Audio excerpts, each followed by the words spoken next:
कहानी की शुरुआत में हमें ड्रेसा नाम की एक लड़की को दिखाया जाता है जो किसी अंधेरी गुफा में बैठी अपने स्नाइपर को लेकर किसी का इंतजार कर रही थी। तभी कुछ किलोमीटर दूर एक एयरपोर्ट पर प्लेन लैंड करता है। इस प्लेन के अंदर वहाँ के प्रेसिडेंट बैठे थे और जैसे ही वो नीचे उतरते हैं तभी ड्रेसा उन्हें अपने स्नाइपर से शूट कर खत्म कर देती है। ये सब वो इतनी सफाई से करती है कि किसी को समझ तक नहीं आता कि गोली कहाँ से चली। यहाँ हमें पता चलता है कि ड्रेसा एक खतरनाक स्नाइपर है और वो पैसों के लिए लोगों को मारती है। ड्रेसा हमेशा अपने काम को खत्म करने के बाद बुलेट कवर को अपने पास रख लेती हैं और अब वो अपने पिता से मिलने जाती हैं। उसके पिता उसकी वाइफ यानी ड्रेसा की माँ की ग्रेव के पास बैठे थे। असल में ड्रेसा की माँ पहले इस दुनिया को छोड़कर चली गई थी। ड्रेसा के पिता को कैंसर की बीमारी थी। वह अपनी बेटी से कहते हैं, अब मैं इस दर्द को और नहीं झेल सकता, इसलिए मैंने फैसला किया है कि अगर मैं 14 फरवरी तक खुद से नहीं मरा तो उस दिन मैं अपनी जिंदगी का खात्मा कर दूंगा और उस वक्त तुम जिस भी जगह पर हो आसमान की ओर देखना और मुझे आखिरी गुड बाय कहना। यह सुनकर ड्रेसा बहुत ही ज्यादा इमोशनल हो जाती है और उसके आंखों में आंसू आने लगते हैं। वहीं दूसरी तरफ हमें लिवाई दिखाई जाता है जो पहले यूएस आर्मी का खतरनाक शार्प शूटर था, लेकिन अब वो आर्मी छोड़ चुका था।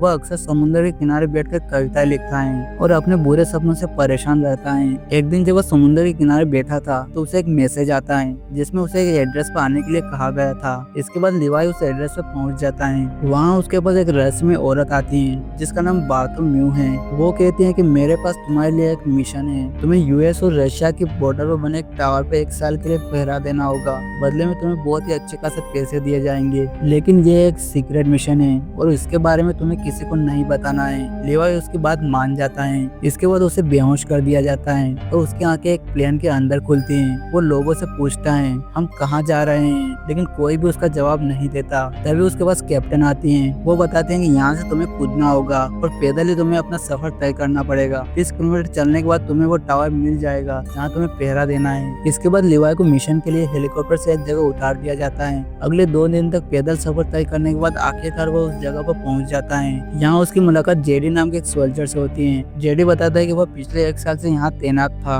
और तुम्हें यहाँ पर देखकर मैं बहुत ही खुश हूँ क्योंकि मैंने 1 साल बाद किसी इंसान को देखा है। जेडी कहता है कि यहाँ 2 टावर हैं, एक यूएस का और सामने जो दूसरा टावर दिख रहा है वो रशिया का। इन दोनों टावर के बीच एक घाटी है जहाँ हमेशा घनी धुंध छाई रहती है और तुम्हारा काम है हमेशा ऑटोमेशन गन को लोड करना, सारे एंटीना और इक्विपमेंट को चेक करना और अगर कभी सायरन बजे तो तुरंत टावर पे वापस लौट आना। यह सुनकर लिवाई पूछता है आखिरकार इतनी सिक्योरिटी किस चीज के लिए है। तब जेडी एक बॉम्ब उठाकर घाटी में फेंकता है और जैसे ब्लास्ट होता है वहाँ से खतरनाक डरावने क्रिएचर की आवाज गूंजने लगती है। इसका मतलब यह है कि घाटी के अंदर कुछ तो ऐसा है जिसे न तो रशिया और न ही यूएस बाहर आने देना चाहता है। सारी जानकारी देने के बाद जेडी अब यहाँ से जाने की तैयारी करता है क्योंकि उसका यहाँ पर 1 साल पूरा हो चुका था और उसे लेने के लिए एक हेलीकॉप्टर आता है। हेलीकॉप्टर से एक सोल्जर रस्सी नीचे डालकर जेडी को ऊपर खींचता है और उससे वो पूछता है तुम वही सोल्जर हो जो यहाँ पर 1 साल से पहरा दे रहा है। तब जेडी कहता है हाँ मैं वही हूँ। अब उसकी पहचान कंफर्म होने के बाद अचानक उसे धक्का देकर उसे घाटी में गिरा देते हैं जहाँ से उन खतरनाक क्रिएचर की आवाज गूंज रही थी। इसका मतलब ये था कि यहाँ पर ड्यूटी करने वाला इंसान कभी वापस आम लोगों की जिंदगी में नहीं लौट सकता। अब लिवाई अपने काम में लग जाता है। वो वैसे ही करता है जैसे उसे बताया गया था। हर दिन वो एंटीना को चेक करता है और टावर की देखभाल करना। इसके अलावा महीने में एक बार रेडियो से सारी जानकारी पास ऑन करना। इसके बाद लिवाई अपने टावर के सामने वाले टावर पर दूरबीन से देखता है। वहाँ उसे एक लड़की दिखाई देती है। ये लड़की और कोई नहीं बल्कि ड्रेसा होती है जो उसी की तरह एक शार्प शूटर थी। ड्रेसा की खूबसूरती देखकर वो उसे देखता रह जाता है, लेकिन इन दोनों को आपस में कांटेक्ट करने की इजाजत नहीं होती क्योंकि ये दोनों अलग अलग देशों के लिए काम करते थे। और इसी तरह 2 से 3 महीने बीत जाते हैं। एक दिन ड्रेसा का बर्थडे होता है। वो जानबूझकर गोली चलाकर लिवाई का ध्यान खींचती हैं और एक बड़े बोर्ड पर लिखती हैं what is your name. Levi से देखकर एक बड़े कागज पर लिखता है we are not allowed to contact each other. लेकिन ड्रेसा लिखती है आज मेरा जन्म दिवस है, मैं जो चाहूँ वो कर सकती हूँ और फिर अपना नाम बताती है। लिवाई भी ज्यादा देर नहीं करता और अपना नाम बोर्ड पर लिख देता है और ऐसे दोनों एक दूसरे से लिखकर बातचीत करते हैं और धीरे धीरे दोनों एक दूसरे को पसंद करने लगते हैं। एक दिन लिवाई को पता चलता है कि ड्रेसा भी स्नाइपर है। वो उसका टेस्ट लेने के लिए उसके सामान पर गोली चलाता है। इसके जवाब में ड्रेसा भी अपने स्नाइपर से उसके टावर पर निशाना लगाती है। तभी वो देखता देखते हैं कि नीचे घाटी से खतरनाक क्रिएचर ऊपर आ रहे हैं। ड्रेसा तुरंत उन पर फायरिंग शुरू कर देती है। लिवाई भी उसकी मदद करता है और दोनों मिलकर उन पर गोलियां बरसाने लगते हैं। लेकिन तभी एक क्रिएचर ड्रेसा के टावर तक पहुंच जाता है, जो आधा इंसान और आधा पेड़ जैसा दिख रहा था। ड्रेसा उसे रोकने की कोशिश करती है,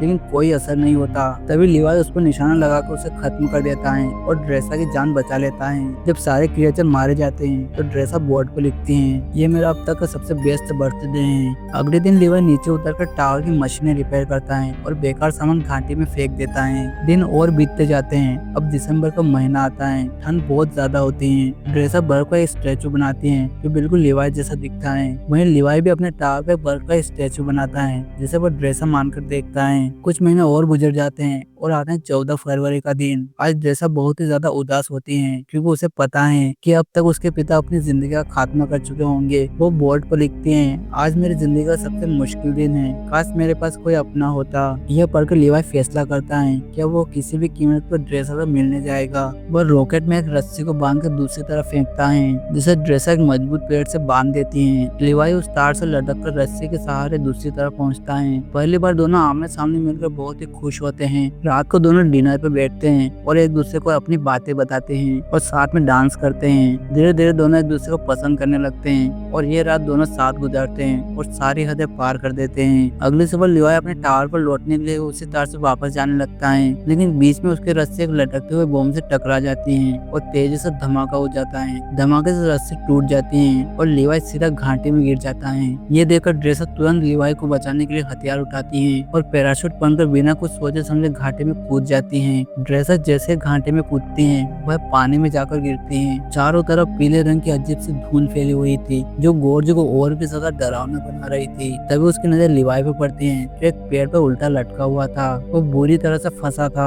तभी अचानक एक डरावना क्रीचर उसकी तरफ बढ़ता है, लेकिन लिवाई हिम्मत जुटाकर उसी हालत में उसे गोली मार देता है और अब वो नीचे गिर जाता है। नीचे गिरते हुए उस पेड़ से अजीब से हड्डियां बाहर निकलती हैं, फिर लिवाई को जकड़ने की कोशिश करती हैं। ठीक उसी समय ड्रेसा वहाँ पहुँचती है और उसे बचा लेती हैं, लेकिन खतरा अभी टला नहीं था। जैसे वो आगे बढ़ते हैं, कुछ घोड़े जैसे अजीब प्राणियों पर सवार होकर कुछ खतरनाक क्रिएचर उन पर हमला कर देते हैं। लेकिन लिवाई और ड्रेसा दोनों ही माहिर शार्प शूटर होते हैं, इसलिए वो तेजी से फायरिंग करके इनका खात्मा कर देते हैं। अब ये दोनों किसी भी कीमत पर ऊपर जाने की ठान लेते हैं और आगे बढ़ते हैं। रास्ते में उन्हें एहसास होता है कि धुंध पहले पीले रंग की थी, अब वो बैंगनी रंग की हो चुकी है। इसका मतलब ये है कि जितनी डार्क धुंध उतना ज्यादा खतरा, और यही इस जगह का नियम था। चलते चलते इन्हें एक कॉलोनी दिखाई देती है, जिस पर लिखा होता है कि ओपेनहाइमर ने उस दौर में बनाई थी जब एटम बम की टेस्टिंग की जा रही थी। दोनों को कुछ भी समझ नहीं आता यहाँ आखिरकार हुआ क्या था। वो धीरे धीरे आगे बढ़ते हुए एक लैब में पहुँचते हैं, जिस पर लिखा होता है इसे 1946 में बनाया गया था। वो अंदर जाकर वहाँ की छानबीन करते हैं और उन्हें वहाँ पर एक पुरानी कैसेट मिलती है और अब वो उसे प्ले करके देखते हैं। उसमें एक महिला रिसर्चर की वीडियो थी। उसमें वो बताती हैं, हम यहाँ इंसानों के डीएनए पर रिसर्च कर रहे थे, लेकिन रिसर्च फेल हो जाती है और इस प्रयोग से सबका डीएनए एक हो जाता है। अब इंसानों के शरीर से पेड़ पौधे उग सकते हैं और पेड़ पौधों के भीतर मांसपेशियां मिल सकती हैं। यानी इस जगह की हर चीज एक ही डीएनए से बनी हुई है और मैं भी इस वायरस से इन्फेक्टेड हो गई हूँ। थोड़ा और ढूंढने पर वो देखते हैं कि यहाँ पर बहुत ही ज्यादा एडवांस कंप्यूटर लगे हुए, जो उस टाइम के तो बिल्कुल नहीं हो सकते। वो उसे चलाकर देखते हैं तो उन्हें पता चलता है कि अभी भी यहाँ पर रिसर्च हो रही है और इस रिसर्च में इंसानी डीएनए को बदलकर और एडवांस करके सुपर सोल्जर बनाने की कोशिश की जा रही है। और यहाँ इन्हें ये भी पता चलता है कि रिसर्च और कोई नहीं बल्कि वही रहस्यमयी लेडी करवा रही थी, जिसने इन दोनों को यहाँ पर हायर किया था। असल में इन दोनों को यहाँ पर इसलिए भेजा गया था ताकि ये दोनों जो भी मशीनें, गन, एंटीना खराब हो उसे रिपेयर कर सके, क्योंकि इसके लिए कोई भी इंसान की जरूरत थी। लिवाई को यहाँ पर ये भी पता चलता है कि ये खाई 4.2 किलोमीटर में फैली हुई है और यहाँ जॉर्ज के अंदर बहुत ही बड़ी मिसाइल लगाई हुई है, जो इस जॉर्ज को उड़ाने के लिए थी। तब लिवाई को जेडी की बात याद आती है। उसने कहा था, जब भी तुम सायरन की आवाज सुनो बड़ी तेजी से यहाँ से भाग जाना, क्योंकि इस मिसाइल को एक्टिवेट करने से पहले सायरन बजेगा और इस मिसाइल के ब्लास्ट होने से 4.5 किलोमीटर के अंदर जो कुछ भी है वो सब तबाह हो जाएगा। अब ये दोनों यहाँ से निकलने लगते हैं। तभी अचानक खोलों में उन पर हमला कर देता है और ड्रेसा को रस्से से बांध कर घसीट करते हुए अपने साथ ले जाता है। ड्रेसा खुद को छुड़ाने की कोशिश करती है, लेकिन रस्सी इतनी मजबूत होती है कि उसका कोई फायदा नहीं होता। वो उसे रेड जोन के अंदर ले जाता है, यानी यहाँ पर खतरा और भी ज्यादा है। इधर लीवाई उसके पीछे जाता है उसे ढूंढने के लिए, और वो अब एक जगह पर पहुंचता है जहाँ एक बहुत बड़ी मिसाइल रखी हुई थी। ये मिसाइल वही होती है जिसे जॉर्ज को खत्म करने के लिए रखा गया था। वहीं दूसरी तरफ हम ड्रेसा को देखते हैं जो एक पेड़ से लटकी होती है, और सामने वही होलोमैन खड़ा होता है। ड्रेसा उसे कहते हैं मुझे खोल दो, लेकिन वो क्रिएचर उसकी बात नहीं मानता। इसको ड्रेसा खुद ही किसी तरह से हाथ खोल लेती है और उस पर हमला कर देती है। फिर होलोमैन को उसे मारने की कोशिश करता है। दोनों के बीच में खतरनाक फाइट होने लगती है। तभी लीवाई वहाँ पहुंचा और उस क्रिएचर को बंदूक से शूट कर दिया और उसे खत्म कर देता है, और इस तरह से वो ड्रेसा की जान बचा लेता है। अब वो दोनों उसकी वर्दी देखते हैं, तब उन्हें पता चलता है ये क्रिएचर और कोई नहीं बल्कि वही पहला सोल्जर था जो इस वॉच टावर पर ड्यूटी करता था, लेकिन इन्फेक्टेड होने की वजह से इंसानों और पेड़ पौधों से मिलता एक राक्षस बन चुका था। इसके बाद हम देखते हैं कि एक जगह पहुंचे जहाँ इनके सामने एक विशाल पेड़ आ जाता है जिसमें इंसान जैसे कई ऑर्गन्स थे। यहाँ की हर चीज का डीएनए आपस में जुड़ा हुआ था, इंसानों में पेड़ पौधों का और पेड़ पौधों में इंसानों का। ये दोनों सावधानी से आगे बढ़ने लगते हैं, लेकिन अचानक ड्रेसा का पेड़ एक ऑर्गन में पड़ जाता है और वो पूरा पेड़ एक्टिव होकर उन पर हमला कर देता है और वो ड्रेसा को पकड़ लेता है। लीवाई ड्रेसा को बचाने के लिए उस पेड़ में आग लगाकर उसे पूरी तरह से राख कर देता है और दोनों फिर किसी तरह बचकर आगे बढ़ जाते हैं। अब दोनों यहाँ से निकलने का फैसला करते हैं। इन्हें एक कार मिलती है जिसमें बैठकर वो यहाँ से निकलने लगते हैं। सफर करते करते वो पर्पल जोन तक पहुँच जाते हैं और ये वही था जहाँ से उन्होंने अपनी यात्रा की शुरुआत की थी। आगे बढ़ते हुए उन्हें वो रस्सी मिल जाती है जिससे वो ऊपर जा सकते हैं। वो दोनों कार को रस्सी से बांधते हैं और ऊपर खींचने लगते हैं, लेकिन तभी अचानक बहुत सारे क्रिएचर वहाँ आकर उन पर हमला कर देते हैं। दोनों उन पर गोलियां चलाते हैं और उन्हें एक एक करके खत्म करने लगते हैं, लेकिन क्रिएचर की तादाद बहुत ही ज्यादा थी, उनके पास गोलियां खत्म हो जाती हैं। उसके बाद लीवाई चालाकी दिखाते हुए जीप की पेट्रोल टंकी फोड़ देता है और उसमें आग लगा देता है, जिससे क्रिएचर चलकर खत्म हो जाते हैं। आखिरकार दोनों किसी तरह से गोर्ज से बाहर निकल आते हैं। वो दोनों ड्रेसा वाले टावर पर पहुंचते हैं, लेकिन यहाँ पर इन्हें एक डर होता है कहीं वो इस वायरस से इन्फेक्टेड तो नहीं हुए। अब वो दोनों फैसला करते हैं वो इस जगह पर ज्यादा देर नहीं रुकेंगे, लेकिन लीवाई कहता है मैं जाने से पहले इस टावर को ब्लास्ट करना चाहता हूँ और साथ ही नीचे उस मिसाइल को भी एक्टिवेट कर दूंगा ताकि हमेशा के लिए यहाँ का हर क्रिएचर मिट जाए। ड्रेसा उसे कहती है मेरे पास एक सीक्रेट जगह है जहाँ हमें कोई नहीं ढूंढ पाएगा। अगले दिन लीवाई रस्सी की मदद से अपने वॉच टावर पर जाता है और वहाँ से बोर्तो को कांटेक्ट करता है। बोर्तो उसे पूछते हैं क्या तुम जॉर्ज के अंदर गए थे? हमारे कंप्यूटर को किसी ने स्टार्ट किया है। लीवाई यहाँ पर साफ मना कर देता है। ये सुनकर बोर्तो कहती है शायद दूसरे टावर से कोई इंसान जॉर्ज में गया होगा और तुम्हें उसे खत्म करना होगा। लीवाई यहाँ पर हामी भर देता है, मगर वो अपने सारे बम एक्टिवेट कर देता है और साथ ही उस टावर को भी जो मिसाइल से जुड़ा था। अब उस लेडी को भी सच्चाई का पता चल जाता है कि लीवाई और ड्रेसा आपस में जुड़े हुए हैं और यहाँ से भागने वाले हैं, क्योंकि उसने उनके फोटो को देख लिया था।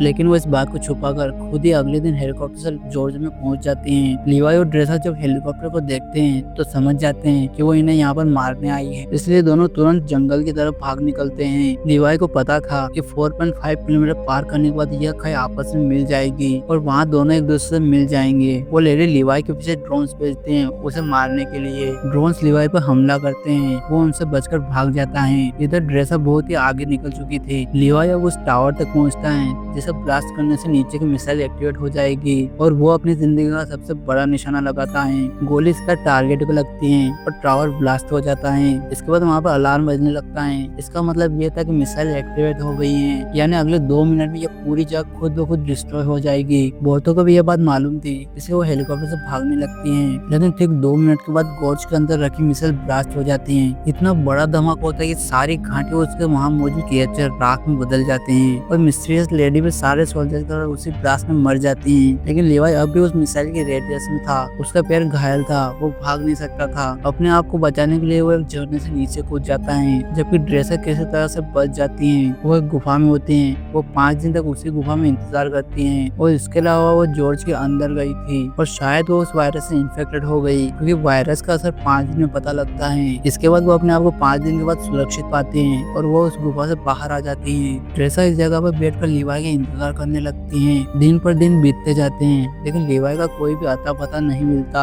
आखिरकार वो लीवाई की लिखी हुई पोयम पढ़ती हैं और समझ जाती हैं कि शायद अब वह कभी वापस नहीं आएगा। मजबूर होकर वो अपनी नई जिंदगी की शुरुआत करते हैं और एक रेस्टोरेंट में काम करने लगती हैं। लेकिन किस्मत का कुछ और ही मंजूर था। एक दिन अचानक लिवाई वहाँ पर आ जाता है सही सलामत। उसे देखकर ड्रेसा की आंखों में खुशी के आंसू आ जाते हैं। दोनों एक दूसरे को गले लगाते हैं और किस करते हैं और इसी के साथ ये थ्रिल और सस्पेंस से भरी कहानी यहाँ पर खत्म हो जाती है। तो दोस्तों, अगर आप लिवाई और ड्रेसा की जगह होते तो आप क्या करते, कमेंट में जरूर बताना। और वीडियो अच्छी लगे तो वीडियो को लाइक और शेयर करना और हमारे चैनल सीन व्लॉग को सब्सक्राइब करके बेल आइकन जरूर दबाना। मिलते हैं अगली वीडियो में, तब तक के लिए bye bye and take care.